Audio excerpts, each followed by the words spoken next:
Welcome to D24 news. Kirlampudi మండలం మూరుగుపూడి గ్రామంలో పాఠంశెట్టి బాబ్జీ ఆధ్వర్యంలో మూరుగుపూడి గ్రామానికి చెందిన 150 కుటుంబాలు శిష్టకరణములు జగ్గంపేట నియోజకవర్గం టీడీపీ జనసేన బీజేపీ పార్టీల ఉమ్మడి అభ్యర్థి జ్యోతుల నెహ్రూ సమక్షంలో తెలుగుదేశం పార్టీ తీర్థం పుచ్చుకున్నారు. ఈ సందర్భంగా బాబ్జీ మాట్లాడుతూ జ్యోతుల నెహ్రూ గెలుపు కోసం ఈ రోజు మూరుగుపూడి గ్రామంలోని శిష్టకరణములు తెలుగుదేశం పార్టీలోకి రావడంతో తెలుగుదేశం పార్టీకి మరింత మెజారిటీ పెరుగుతోందని అన్నారు. జ్యోతుల నెహ్రూ మాట్లాడుతూ బీసీ కులానికి చెందిన శిష్టకరణములు తెలుగుదేశం పార్టీలోకి రావడం బీసీలకు తెలుగుదేశం పార్టీ ఎప్పుడు అండగా ఉంటారని అన్నారు. ఈ కార్యక్రమంలో ఎస్వీఎస్ ఆపల్రాజు, చదరం చంటిబాబు, మారిశెట్టి భద్రం, కొత్త కొండబాబు, పాటంశెట్టి మురళీకృష్ణ, అడపాల వెంకటేశ్వరరావు, నీలం శ్రీనివాస్, కుంచే తాతాజీ, పాటంశెట్టి రవి తదితరులు పాల్గొన్నారు.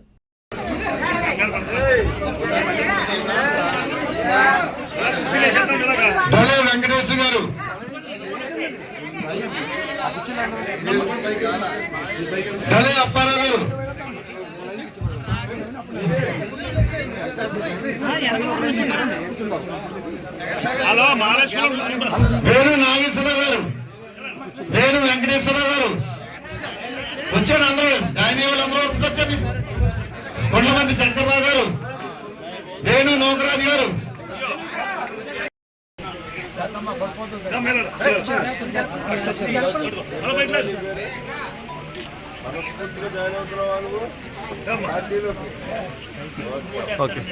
అర్జంపూడి రమాకాంతం, అర్జంపూడి చక్రవేణి, దళే బేబీ, దళే గంగా,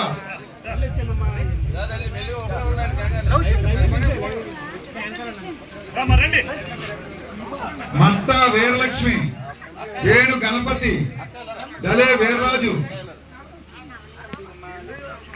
పెసల సాయిలీల,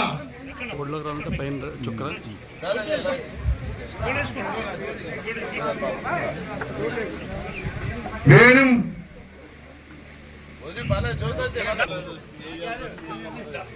కొండ్ల మహంతి దుర్గ గారు, కొండ్ల మహంతి వెంకటలక్ష్మి గారు, యేసు గారు, కొండ్ల మహంతి నాగేశ్వరరావు గారు, వేణు గణపతి గారు, ఎలా పడతారు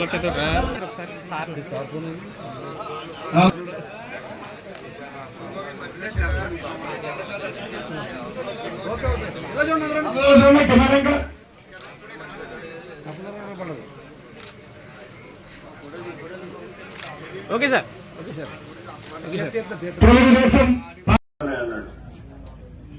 నిజంగా మీరు మద్యపాన నిషేధాన్ని ఆయన వచ్చిన తర్వాత చేసి అమలు చేస్తుంటే ఇవాళ దౌర్భాగ్య పరిస్థితులు ఉండవు కదా, యువత నిర్వీర్యం అయిపోరు కదా. మడమ తిప్పను మాట తప్పను అన్నటువంటి వ్యక్తి నుంచి 13,000 చేశాడు కదా. నేను అబద్ధం చెప్తున్నాను అనుకుంటున్నాను, లేదు కదరా? Very good. మరి దీన్ని ఎలా ఉంచుదాం?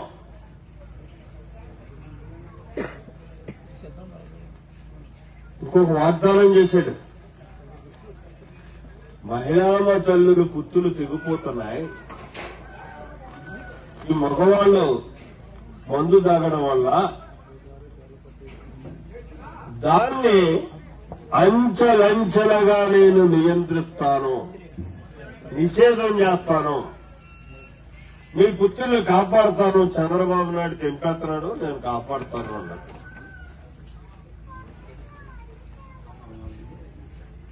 అక్కడితో రాగలే. నేను మళ్లీ ఓట్లు వేయడానికి వచ్చేనాడికి కానీ నేను మద్యపాన నిషేధాన్ని చెయ్యకపోతే మిమ్మల్ని ఓట్లే అడగలన్నాడు.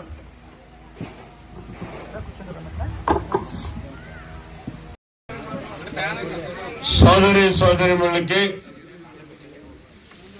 అలాగే కెర్లంపూడి మండల వివిధ గ్రామాల నుంచి వచ్చినటువంటి తెలుగుదేశం పార్టీ పెద్దలకి, పత్రికా సోదరులకి, మీడియా సోదరులకి నా హృదయపూర్వకమైనటువంటి ధన్యవాదాలు. ముఖ్యంగా ఈరోజు వైఎస్ఆర్ కాంగ్రెస్ పార్టీని వీడి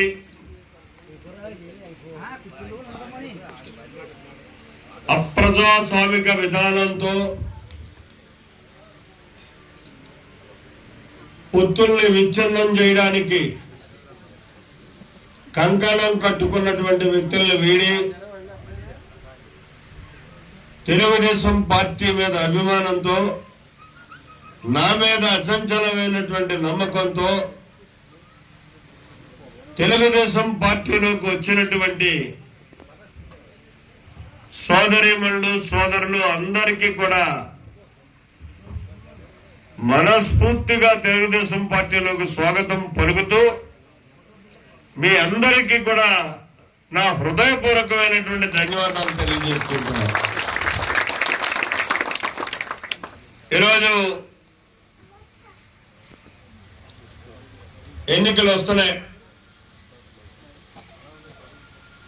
2019లో ఎన్నికలు వచ్చాయి. ఆ రోజు మాయ మాటలతోటి, బోటకప్పు వాగ్దానాలతోటి మనలందరినీ కూడా మాయ చేసి 151 సీట్లు బలంతో ఈ రాష్ట్రంలో అధికారాన్ని చేపట్టాడు జగన్మోహన్ రెడ్డి. చేపట్టిన తర్వాత అందరం అనుకున్నాం, యువకుడు తన తండ్రి పేరు చెప్పి తరతరాలకి సరిపడంత సంపాదించుకున్నాడు, అవినీతి రహిత పాలన అందిస్తాడు, ఈ సమాజంలో ప్రతి ఒక్కరికి చేయూతనిస్తాడు, రాష్ట్రంలో ఉన్నటువంటి కుంటిపడినటువంటి అభివృద్ధిని ముందుకు నడిపిస్తాడు అని చెప్పేసి ఆశించాం. కానీ అధికారంలోకి వచ్చిన వెంటనే విధ్వంసంతో పాలన మొదలుపెట్టాడు. ఆనాడు గౌరవ ముఖ్యమంత్రి చంద్రబాబు నాయుడు గారు, ఆనాటి ముఖ్యమంత్రి, ప్రజా సౌలభ్యం కోసం ఏదైతే ప్రజా వేదికను నిర్మాణం చేసి ప్రతిరోజు అక్కడికి వెళ్ళినటువంటి ప్రజల్ని, వాళ్ళ ప్రజలకు ఇచ్చినటువంటి ఆ వేదికని తాను ముఖ్యంగా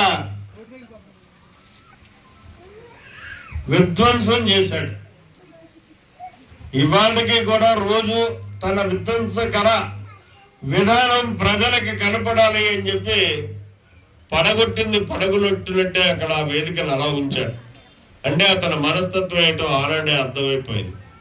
వీడు కొంప కొల్లేరు చేస్తున్నాడు, విధ్వంసంతో పాలన మొదలు పెట్టాడు, ఇది ఎక్కడికి ప్రయాణం చేస్తుందో అర్థం కానటువంటి పరిస్థితి. ప్రజాస్వామ్యయుతంగా మనం పోరాటం చేయాల్సినటువంటి సమయం ఇతనికి ఇచ్చేటటువంటి అవకాశం లేదు.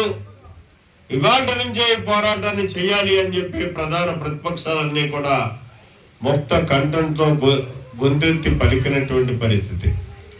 ఆయన ఎక్కడ కూడా మార్పు రాలే. ఏ ఒక్క వర్గాన్ని కూడా బతుకనిచ్చేటటువంటి పాలన ఈయన చేయలే. పోనీ ఇచ్చినటువంటి సామాన్యుల కోసం ఇచ్చినటువంటి వాగ్దానాలని దేన్నైనా నెరవేర్చాడు అంటే ఒక్కటి మిమ్మల్ని అందరినీ నేను అడుగుతున్నా.